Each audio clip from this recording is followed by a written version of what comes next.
Hi guys, it's Gibson. Welcome back to another episode of We Should Talk. I thought I would kick it off today by sort of going through some of the recent TV shows that I've watched and really loved, and share some recommendations about those. The first is one that I can't stop thinking about. I finished it a week ago at this point, but The Queen's Gambit on Netflix is really as good as people are saying. I know you've heard people recommend it before, and you're going to keep hearing people recommend it, so I'm not going to be the last one. But Anya Taylor-Joy, who stars in it, is really a revelation in it for me. She's mesmerizing to watch on screen. She was in the recent Emma adaptation, so that's where you might recognize her from, and she's been in a couple of the M. Night Shyamalan horror movies. But she's so great. She plays an orphan turned chess prodigy. It's not a real story. It's based on a book, but it's not a real story, which kind of takes away from it a little bit for me. But regardless, it's a great show. I think when people hear it's a show about chess, they're like, okay, that sounds really boring.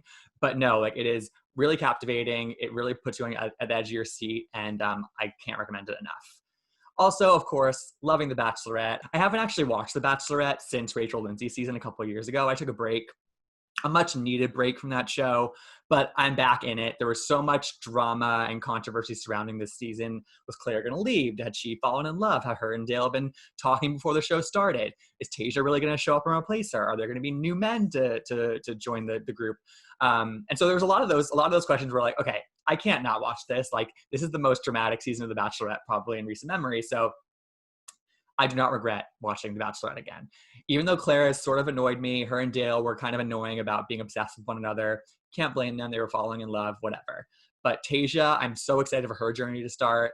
I'm fully back in Bachelor Nation, you guys. Like, I used to think it was sort of like Bravo or Bachelor. You can't do both. But I'm a living testament to the fact that you can do both. So buckle up. I'm ready for the season to keep going. It's only a couple episodes in, so if you haven't been watching, it's not too late to get caught up. And my final recommendation is another show on Netflix, Deaf You. It's 20-minute episodes. It's a reality show on on Netflix, and it follows students at a university in Washington D.C. who are all deaf or hearing impaired, and sort of it's simultaneously a messy teen reality show, while also being something where that teaches you a lot about the deaf community. And I learned a lot of things about different dynamics within the community, and that I had never heard of before. I'd never seen represented on camera. Niall DeMarco is a producer on the show, and it's a really fun watch, but you also learn something from it. And I think that's kind of all we could ask for from a TV show, honestly, at this point. So those are my little recommendations. Nothing too groundbreaking, but that's what I've been loving recently. Today on We Should Talk, we have the incomparable Shangela, who is perhaps the most famous drag queen in the world other than RuPaul. She has really broken out from her time on RuPaul's Drag Race. She was on 3 seasons of the show, the first of which she was eliminated first, which is pretty incredible if you think about the career that she has had since her time on that show and the 2 times that she came back and did super well. Usually on a reality show, if you're the first out, it's kind of the death knell. It's one and done. You're forgotten, but not Shangela. She refused to be forgotten, and she has really kind of had this really, really amazing breakout mainstream career. She was in A Star Is Born. She's one of the drag queens from the beginning scene at the drag bar. And because of that, she became the first person to ever walk the Oscars red carpet in drag, which is pretty incredible. She also performed a Beyoncé tribute in front of Beyoncé at the GLAAD Awards a couple of years ago, which, look it up on YouTube. It's amazing. And she's also just appeared in a bunch of other different things, and she has all these different projects going on. She really is a hustler, as Lisa Rinna would say. And, you just have to respect it. And so we talked a lot about sort of her come up and her time on RuPaul's Drag Race and looking back at that. And also some of her really fun interactions with Beyoncé, with Lady Gaga, with Miley, who she performed with at the VMAs one year. And we touched upon a ton of different things. She has a new podcast, The Hollywood Happy Hour, on Spotify. She has a new line of hand sanitizer, which, like, that's the most 2020 thing ever. So it's a really fun interview. We get deep, we laugh. It's a really fun listen. So keep listening for that later on in the episode. But when I interviewed her, in the back of my mind, I was sort of like, I'm pretty sure that I saw her at Sundance this year. I've been to Sundance the past 4 years, and each time I write down who I see, I take notes on everything. And I went to an early morning Barry's boot camp class, semi outside at like 9 a.m. There was a pop-up there. I know how that sounds. Like, that's annoying, but I had to do it. And when I was there, I'm pretty sure that Shangela was in my class. And it just got me thinking about sort of like the fun times that I've had there. And that night, after I'd taken that morning class, that night I went to this HBO dinner that was celebrating Black creators. And it was sort of just like a free for all. There's a little bit of a cocktail party before the dinner, but it was a sit down dinner in a pretty small space. There was probably like 10 tables, and there was media and talent and then production people. But I just happened to I ran into a friend, and I just happened to sit down at a table across from Yvonne Orji, who plays Molly on Insecure. Next to her was one of the creators of Insecure.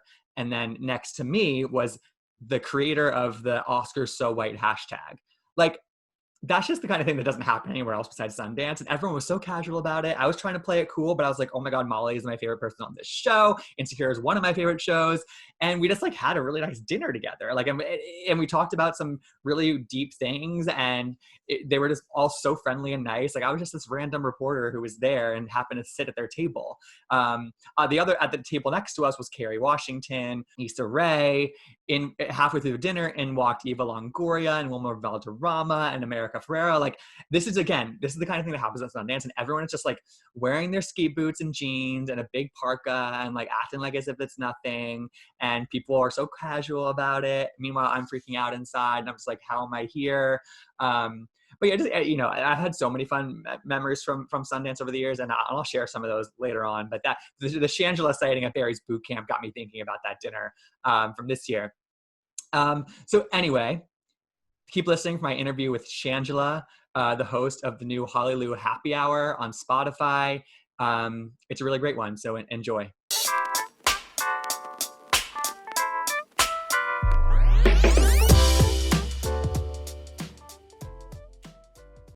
We are here with Shangela. Shangela, thanks for joining us today. How are you? Hey, hallelujah, honey. 2020, we pushing through. I know. So we actually talked earlier this year. I think it was in April or May, and that was obviously a very different time. What have you been up to since then, since the summer and into the fall? Ooh, what have I not? So many people go, what are you doing with all this time off since I'm not touring? And I've been doing that consistently for the past like 10 years. They all think that I'm just sitting up here eating bonbons and Ritz crackers. But I am over here working. I think that's just my natural mode, right? Yeah. It's work mode. One great thing is that I have been able to spend a lot of amazing time with my family in the house with my mom and my grandma, and really just being even closer together, and also seeing how much my mom really works. Because, my grandma's disabled. She's in a wheelchair and her health isn't the best. She's 82. Mm-hmm. And so it takes a lot of care, and it's one thing to live out in the world and check in on the phone and FaceTime, but it's another to be in the actual house. So I've been able to really help out a lot, but also see how much my mom works and really appreciate and value her and my grandmother a lot more. That is so fun. That's one thing. Okay, so that's one. I've been a healthcare worker. I'm over there helping Granny. Come on, let's eat. Let's get up here. Let's do this. Let's do these exercises. You're learning new skills. I love it. That's good. I am. I'm a front line, but at the back line, I'm at the house. So that's one thing. Also, with the pandemic, I saw how so many of our fellow drag community members were being really hard hit, especially with issues when you ain't got no job, you ain't got no money, right? And how are you going to eat with no money? So I kicked off a charity in partnership with the Actors Fund called Feed the Queens, in which we've now raised over $80,000, closing near $100,000 to help feed out-of-work drag entertainers, drag queens, drag kings, our fabulous trans drag performers. And we've encouraged everyone to go apply for I think it's now a $200 food grant over at feedthequeens.com. If you want to donate, you can still donate and support. But also, if you're a queen or a drag king, anyone who's out of work because of COVID, or you've been put out of work, you face some losses, go over there, click on it, put in 3 links that you performed in the last year, and ta-da! Food grant. That's amazing. That is so special, and I feel like that is the definition of paying it forward. You know what I mean? Like you are in such a place of, you are so lauded in the community, and for you to still be thinking about people that are struggling in your community is so special. Well, we have to. Mm-hmm. We have to, because trust me, I would not be here today if someone had not thought about me. I grew up with not a lot of money. Maybe I wouldn't have had all the opportunities that I've been afforded if someone didn't go, I'm gonna help her. Right. And so I'm very, very thankful. And it's a part of me, you know, the people that I look up to in the world, the Jennifer Lewises and the Lady Gagas. And those are my mom, you know, people are very involved in helping others. That's the kind of energy and spirit that I grew up around, that I'm inspired by. Beyoncé, hallelujah. So it's very nice to then be able to turn that around and give back as well. Of course. And I understand that you are launching a line of hand sanitizer, which has an amazing, talk to me about that, because that, to me, I mean, like, if, again, I feel like if somebody had told you a year ago that you were going to launch a line of hand sanitizer, you would have been like, but now it's like the perfect thing. Well, you know, it's me, Shangela. I don't stop working, okay? Of course not. I'm thankful. I was thankful to come up in an episode of Lovecraft Country earlier this year, where I just went and now that TV's getting back to work, filmed an episode of a show called Station 19. But most importantly, I'm really excited about this newest project that I have, because look, just like everybody else, I'm going through the pandemic as well, okay? Mm-hmm. One important thing that we all care about is our safety. With me having to go back to work, I'm having to travel, get on a plane. And when you're doing that, you're putting yourself sometimes in environments that you're like, okay, I just want to be at my top-notch safety gig, right? And we're sanitizing, we're cleaning. So I thought, why just sanitize when you can shanitize, okay? Oh, it's the best. So, yes, there are these new 4-ounce hand sanitizers. They are approved by the guidelines of the World Health Organization and the CDC, right? And they're spray, so that you can not only just use them on your hands like I'm doing right now, but you can also use them on surfaces to help to sanitize. Oh my God, amazing. All right, so it's dual purpose. Oh, but listen, okay, Shangela. Last thing real quick, because look, I was out there purchasing my own hand sanitizers, and they didn't all have the best scents. So I've come up with 3 different scents for mine, okay?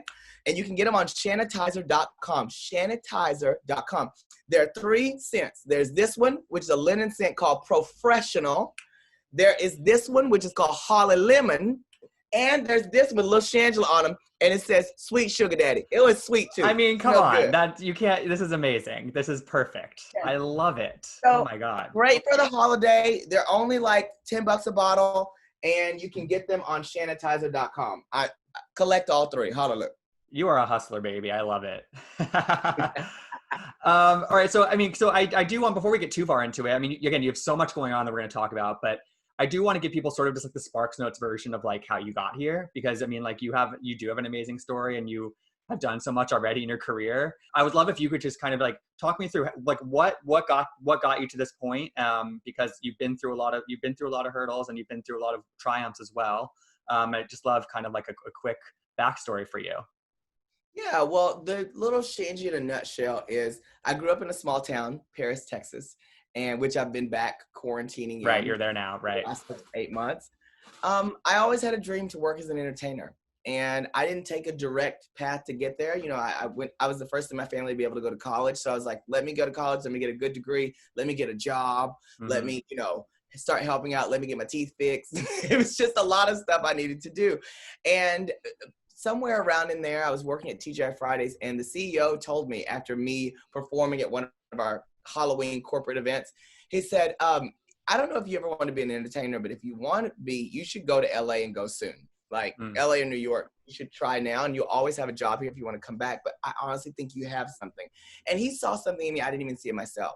So I moved to LA to work as an actor. I was doing background work up until I started performing in drag, and then I got an opportunity to go on RuPaul's Drag Race, season 2, back in the day. Wow. Yeah, I went in, got to win, honey. Dream, hadn't even been doing drag more than 5 months, but I was gonna win. Nope, I was the first one sent home. But I ended up getting to come back on season 3 of RuPaul's Drag Race, you know, and compete again. Didn't win that season, but I never gave up. After that, I just kept working and pushing. I started working as an actor as well, and just continuing to dual path, even triple path my life as much as I could. And what's gotten me here today, to being in films like A Star Is Born, to being on an HBO show like an Emmy-nominated show like We're Here, and even having a brand new Spotify show called Hallelujah Happy Hour, and a Shanitizer, has been the spirit of I'm not going to give up. Totally. I'm not going to stop. And that's what I hope to inspire in lots of people. Yeah. Well, and I think you already have done that, but I mean, take me back, because I feel like a lot of people, if they were the first person eliminated on a reality show, they would not be able to come back from something like that. And but you picked right back up after that. And I'm curious, like, because that was again early in your career. What did you learn from that from that experience? Because I mean, you clearly didn't see it as a total failure because you just kept going. But I'm curious to sort of what you learned from that. Well, in the moments right after it happened, I think I was in shock. You know, you go on a reality competition show, you go to win. And Mm-hmm. I felt like a winner. And I walked in there, and within 2 days, I was on my way back home. Mm. And I said, ooh, I didn't even get the rose like on The Bachelor. I got nothing. So, you know, a part of me was like, wow, did I just totally derail all my life plans? But see, that's the thing about life. We think that we know what path you're supposed to go to get from A to B. But Mm-hmm. there really isn't one clear path. You just have to not give up. And that's what I said to myself. I'm not going to give up. I started doing shows for $25, $50, you know, free, a couple drink tickets. Mama was working. And Whatever I created works. a name for myself in the local community in West Hollywood. I was Mm-hmm. able to go and do pageants and compete. And the producers saw that. And I think that's the drive that really that I stand for, even in going Mm-hmm. back to RuPaul's Drag Race All-Stars 3 and the things that I'm working on now, is no matter what happens to you, I broke a leg on stage, okay? I was doing a death drop, super leaping, hallelujah. Came down, snapped the Oh tibia my and the heel. God. Yes, Oh. sir. Snapped them both out the side. But you know what? I have a titanium rod in my right leg, 2 screws in the two in the ankle. I didn't give up. They Mm-hmm. said I wasn't going to dance again to that following year in August. That was in October. I went back on tour in March Wow. because I didn't give up. I pushed Mm-hmm. myself and I took care of myself, you know, but I'm Totally. very thankful.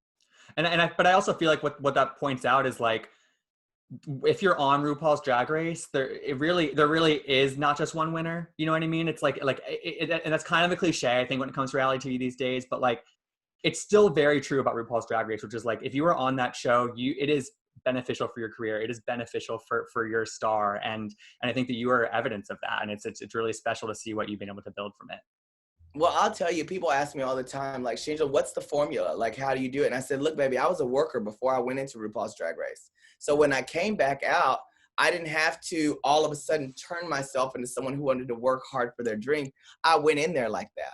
Yeah. So that's what you have to have. You have to have a spirit of, you know what, no one's going to hand it to you. Some people get really lucky, you know, somehow you make it, you have a legion of fans, you come out. But in order to sustain that, and look, I've been around, like you said, about 10 years now. A decade, maybe, Drag yeah. Race game. I keep coming back. Hallelujah, Shangela. But it's because I have a spirit of I'm going to hustle. I'm going to create. And I want to create not just for me, but I want to create opportunities for other queens as well. You talked about the success of RuPaul's Drag Race.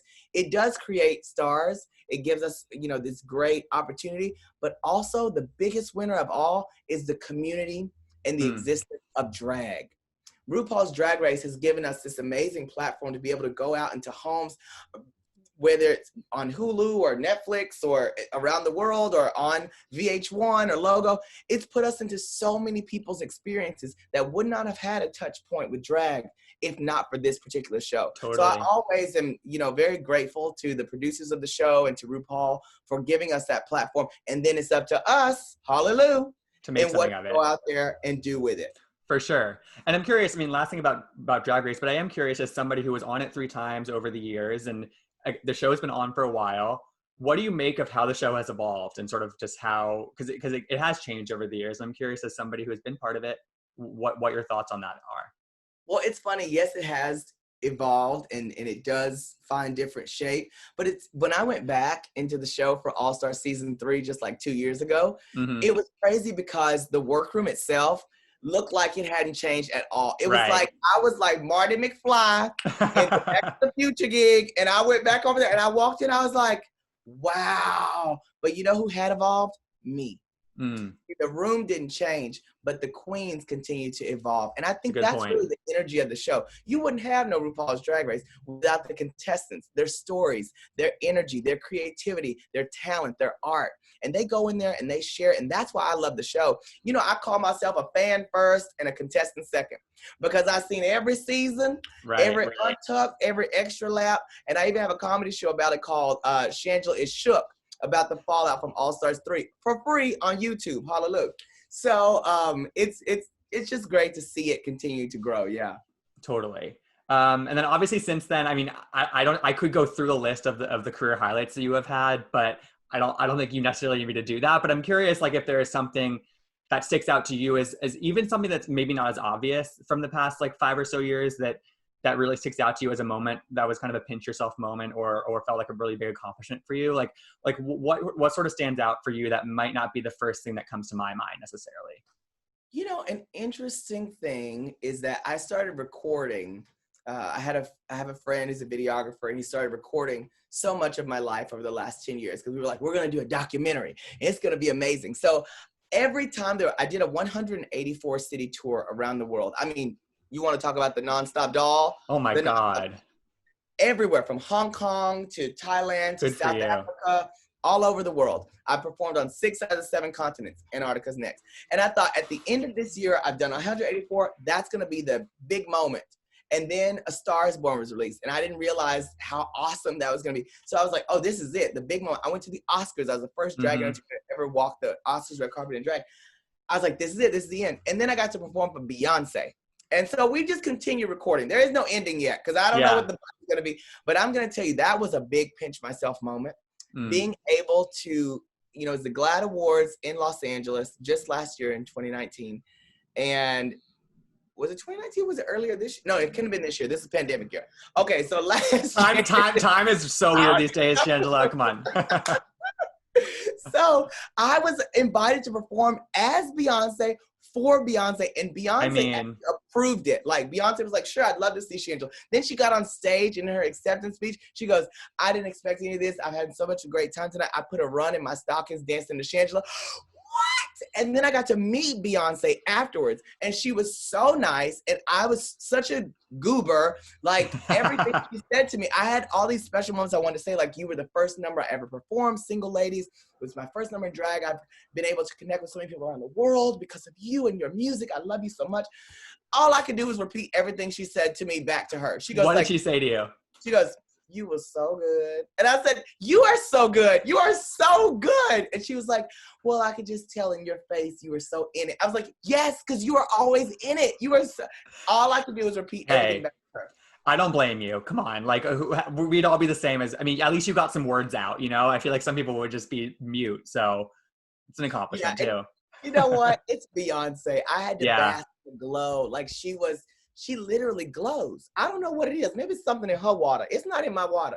But this woman glows. She was radiating. And I was like, I mean, you're both Texas babies though. So, I mean, there we go. And I'm going to tell you, I saw her a couple months later in October. I was at the Tyler Perry studio opening. I went with my friend Lewis. I was thankful. She took me. I didn't have no invitation, but I got in, and she and I saw Beyonce there, and Beyonce saw me. We were across the room, and we like locked eyes, and then I looked away really fast because I didn't want to be like, okay, Shangela, you're that creepy person that's like staring at Beyonce. And mind you, when I met her in May, I was in drag. I was not in drag at this. So probably doesn't even recognize me. We ended up being right next to each other, and she turned to me and she went, hey, Shangela. And move, and I was like, hey, Beyonce. It was so. I'm dead. I'm dead. She was like, are you having fun? And I was like, yes. I was like, yes, I'm having so much fun, girl. I might break into a 5, 6, 7, 8 right here. She's like, ooh, don't you do that. Okay, so there we go. You learned from your first experience, and this time you got your thoughts out. That's all you can ask for. I like made a joke, and she like giggled, and like, yeah. You're living the dream, Shanji. So I mean, okay, so you've also had some other amazing interactions with pop queens that I want to hear just a little bit about. Okay, little. And I didn't even realize this, but you are the intro on NASA by Ariana Grande.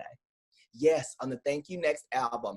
Ariana Grande, who I bow down, switching up positions for you. That's her new song, Stream Positions.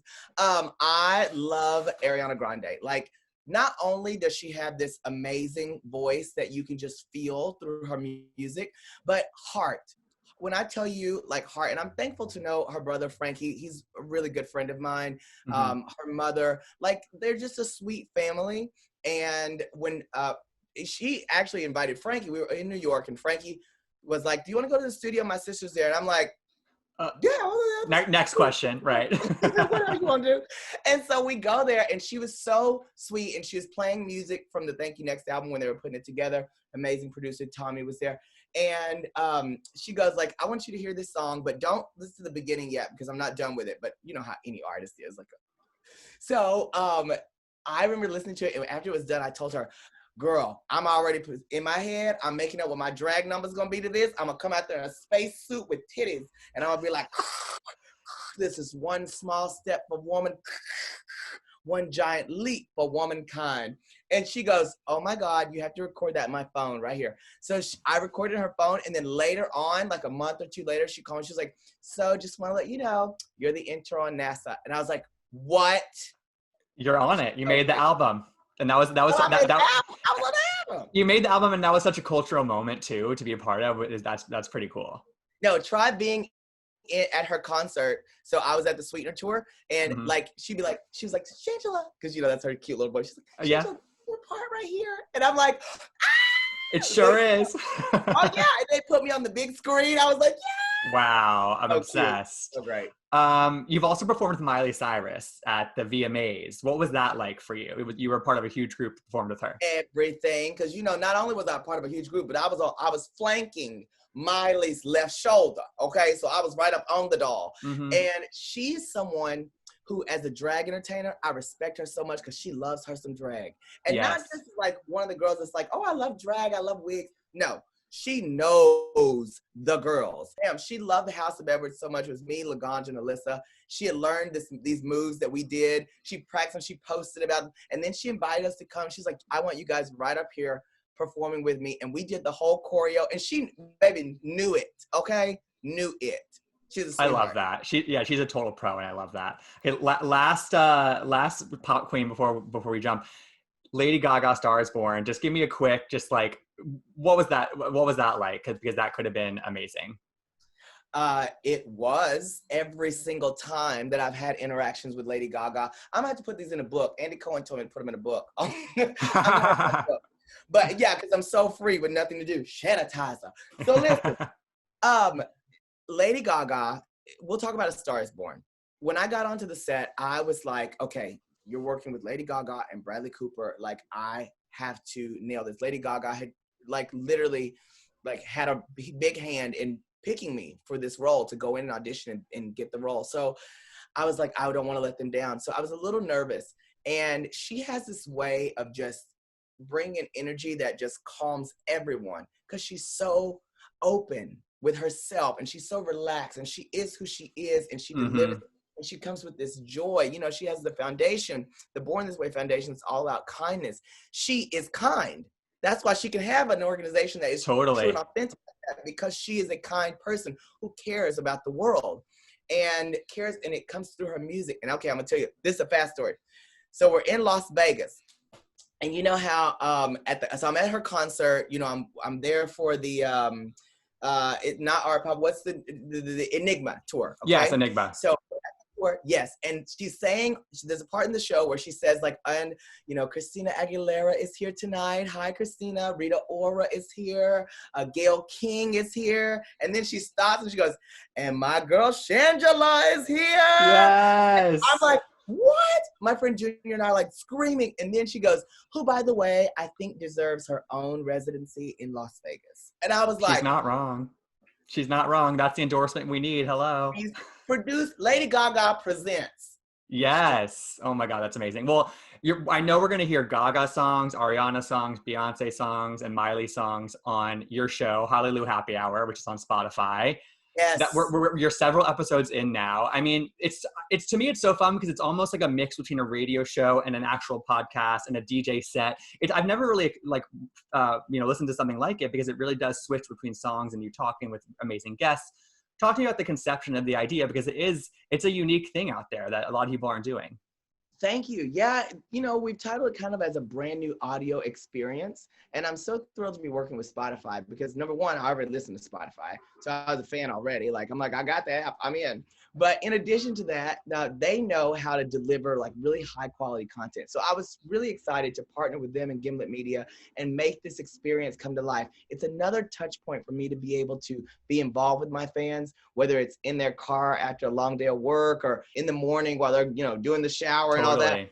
I get to chat with them. And this is a really cool tool that I get to blend, like you said, music, my favorite songs, playlists, things that go along with whatever the theme of our show is, with great conversation. Yeah. With not only best friends of my life. So people really get to know me even more through the eyes of my friends, my closest friends I'm bringing in, but also through great guests I get to have. Like I recently just had Nicole Byer, like who we talked An about. icon. Love her. Hilarious and Mm-hmm. amazing. And we have even more guests and surprises coming up. So I'm really proud to have this show and hopefully to bring some kind of joy. It's a happy hour. So it's supposed to be fun. I was listening to it, and this has been a wild week, and I was listening to it, and it was just such a great escape, I think, from everything. But it also felt like I was listening to somebody give me advice and to share their life stories and their life experiences, and it was, I don't know, it did warm my heart a little bit listening to it.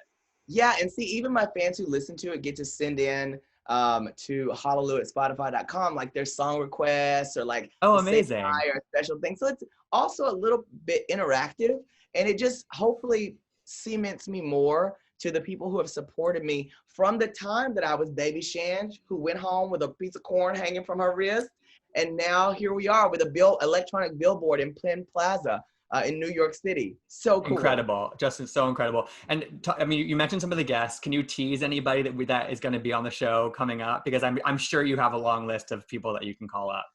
Baby, I've been calling. Okay? So if anybody's watching this interview and you're calling, pick up because I'm calling. I don't want to give it away just yet, but okay. I will tell you, we have themes surrounding fitness. We have themes surrounding putting on the perfect party, and all of the fashion, and all of these themes will have people who like really make sense to be there, right? So they're, look, me trying not to tell you. We're tight-lipped. You can just keep going. I'm not going to interrupt you. It comes out every Thursday. Yeah. A new one every Thursday on Spotify. Love it. It really is amazing. So anybody listening, definitely subscribe to that and follow that on Spotify because it is worth the listen. And lastly, before I let you go, we are getting a second season of We're Here, which I'm so excited about, which is on HBO. Do you know anything about that? When you're gonna because obviously, I mean, the pandemic has affected filming of everything. So it's nice that you guys got the green light. But what do you know about season 2?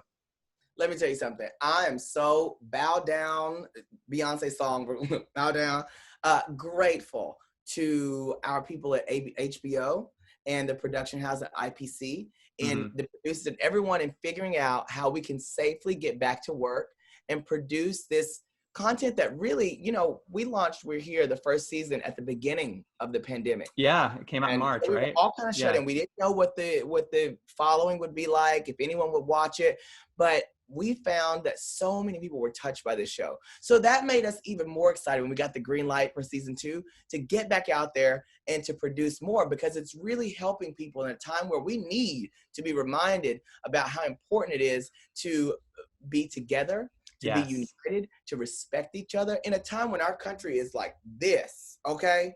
Oh yeah, you don't have to tell me. Yeah, exactly. This show is healing. Yeah, we need content that is healing, that makes people remember that people sometimes go through experience in life, but they're strong, and you can be strong too, and everyone goes through rough patches, and that's what We're Here is about. So you asked about the second season. We've already started casting, I know. Amazing. We're getting back out there to start filming in December. And the dolls are getting back to work, honey. I'm so excited.